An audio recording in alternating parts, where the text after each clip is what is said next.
그럼 두 번째 주제 소개해 주십시오. 탕탕탕. 네. 탕탕절. 전 사실 태어나 처음 들어본 말입니다만은 이걸 유행으로 알았다. 네. 문제는 교육을 책임지고 있는 정말 가장 교육적이어야 될 분입니다. 광주시 네. 교육감님이 네. 이런 이야기를 했답니다. 자, 정교조 출신 네. 저질이었습니다. 네. 네, 이 장희국이라는 사람이 이제 하도 이제 문제가 되니까 네. 이 저녁 때 이제 내렸어요. 네. 그러면서 이제 기자하고 얘기를 하면서 아니 어떻게 정치적인 중립을 해야 돼? 네. 교육감이 이러냐? 이랬더니 이 사람이 한 말이 그 탕탕절이라는 건 유행어로 알았다. 그리고 이렇게 썼잖아요. 오늘은 탕탕절 110년 전 안중근 의사께서 이토 히로부미를 결살한 날, 또 40년 전 김재규가 유신 독재의 심장 다카키 마사오를 쏜 날 기억합시다. 이야, 정말.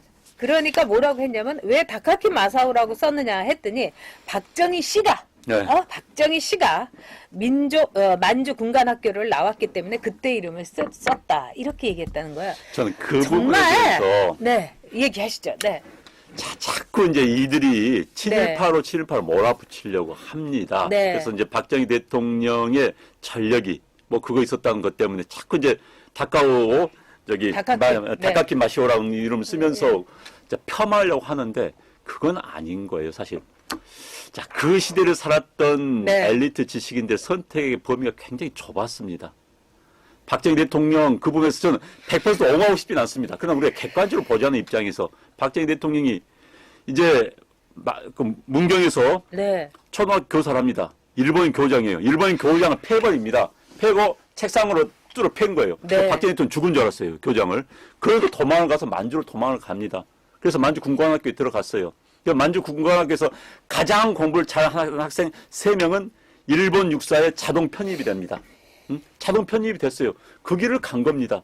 그 시대는 선택의 여지가 많지 않았어요, 사실은. 그런데 그걸 가지고 이제는 뭐 하는데 그건 아닌 거예요. 네, 그건 그렇습니다. 아닙니다. 네. 그리고 정말 언제 끝날지 모르는 식민지 압제 속에서 어떻게 해야 될 것인가.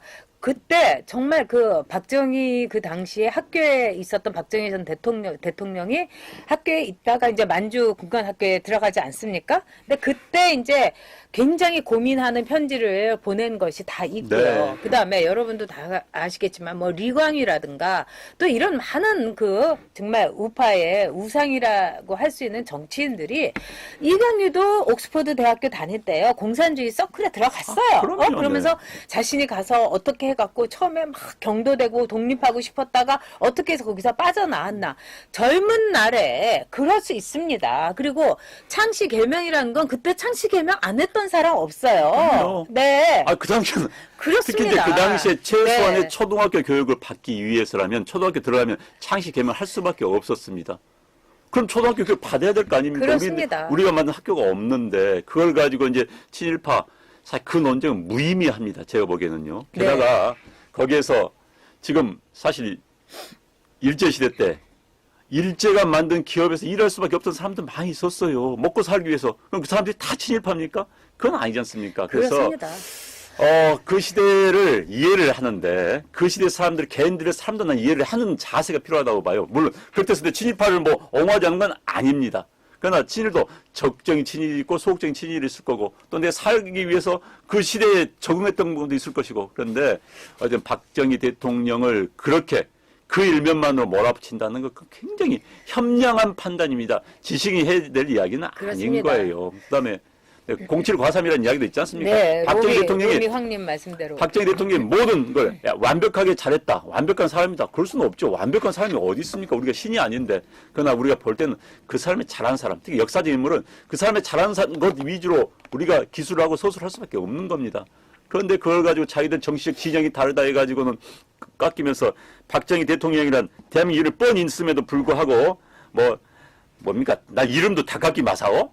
이걸 부르는 나는 그건 아니라고 봐요. 그건. 정말 저질입니다. 저질입니다. 네. 지금 이제 레스드라님께서 박정희 대통령이 독재한 건 맞지만 그는 독재를 넘어선 공적을 나라에 세웠죠. 공과를 같이 봐야죠. 그럼요. 바로 이 네, 말씀입니다. 맞습니다. 네. 박정희 대통령의 분명 있습니다. 네. 그리고 저도 기억하고 있습니다. 네. 그러나 또 박정희라는 정말 불세출의 인물이 나왔기 때문에 그 길이 가능했지 않습니까? 네. 지금 우리가 일본이 저렇게 한국에 대해서 막 이러는 게 좀 안 이뻤기 때문이에요. 네. 너무 한국이 여기 턱 밑까지 왔기 때문에. 근데 그 기초를 세웠던 거는 박정희 대통령이라는 거 우리가 부인해서는 안 됩니다. 물론 뭐 박정희 대통령을 뭐 우상으로 받들고 신처럼 받들고 저는 그건 반대합니다. 하지만 진짜 공과 과를 그러면서 또 우리 대한민국의 인물로서 당연히 박정희 대통령은 평가받아야 됩니다. 근데 닭깎기 마사오라고 하는 이 장휘국이라는 사람, 이 사람 제가 알아봤더니 아주 골수 정교조 교사예요. 네. 그리고 정교조 광주 지부장을 했었고요. 그 다음에 고등학교 때 역사국 교사를 했다는데 이 사람한테 역사를 배웠던 학생들이 도대체 어떤 생각을 품고 있을지 저는 그게 더 소름이 쫙 끼치더라고요.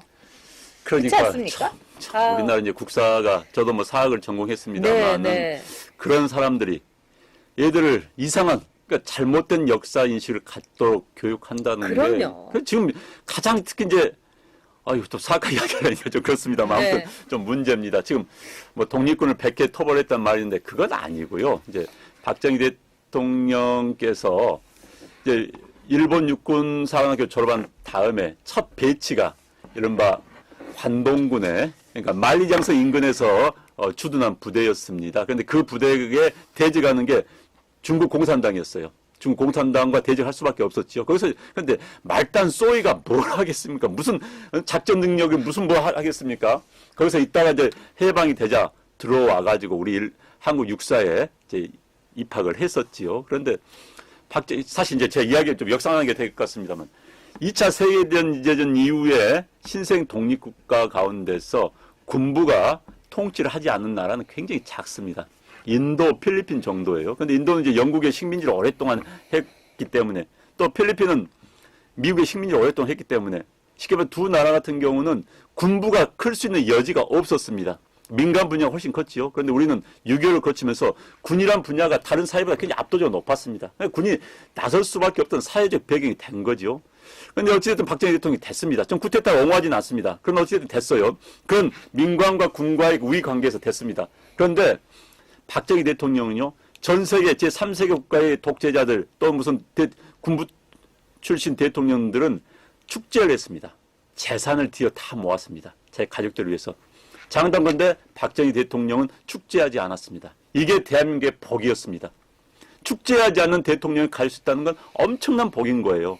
그건 뭐냐? 내 사익보다 공익, 국가 이익을 먼저 생각할 수 있는 눈이 있었다는 것이죠. 박정희 대통령은 그랬습니다. 저 동남아시아, 중동, 무슨 아프리카, 중앙아시아 이런 데 대통령과는 차원이 달랐던 겁니다. 그게 우리의 복이었어요. 그런데 이제 박정희 대통령을 그건 아닌 것이죠. 그렇죠. 고등학교 교육을 좌지우지를 해버립니다. 이게 네. 사실 우리 교육이요.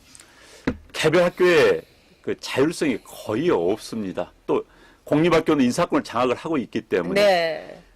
게다가 지금 과거 20대 때 정교조를 했던 30대 때 정교조를 했던 사람들이 지금 교장 자리까지 올라와 버렸습니다. 네. 또 이 사람들이 인사에 굉장히 우대를 받고 있어요. 교장 자리까지 쓸어버리는 겁니다. 그러니까 지금 교육이 완전히 그들 뜻대로 한 진영의 뜻대로 가버리는 거예요. 이건 아닙니다. 교육은 다양성, 그다음에 객관적으로 가르쳐야 되는데 이들이 하는 걸 보면은 정말 교육감 정말 바꿔야 되고요. 기본적으로 교육감 선거로 뽑아서는 안 되는 거예요. 그렇습니다. 뽑아서는 안 되는 겁니다. 네.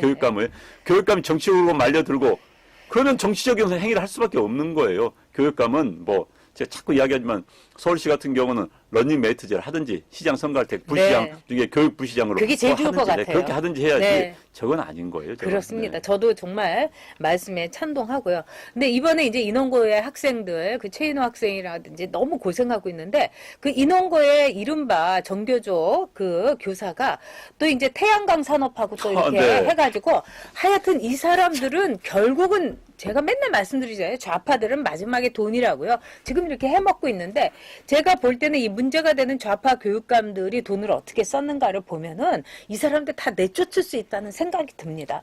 결국 좌파들은요 돈이에요. 그래서 돈 해먹고 이 정말 더구나 문재인 정부에서 좌파 운동권의 요구가 리스트가 있었는데 그 중에 하나가 태양광인데 그거는 기재부에서 안 된다 문제다 했는데 그럼요, 합리적으로. 밀어붙인 거 네. 아니겠습니까? 이 사람은 나라 돈을 빼먹은 게 정교조다 이렇게 봐야 됩니다. 네. 그러니까 특히 이제 태양광 이야기가 나왔습니다만은 네. 정부 입장에서 보면 해줄 수가 없는 거예요. 국가 네. 보조로 14조씩 그걸 보조를 연해줘야 되는데 어떻게 가능합니까?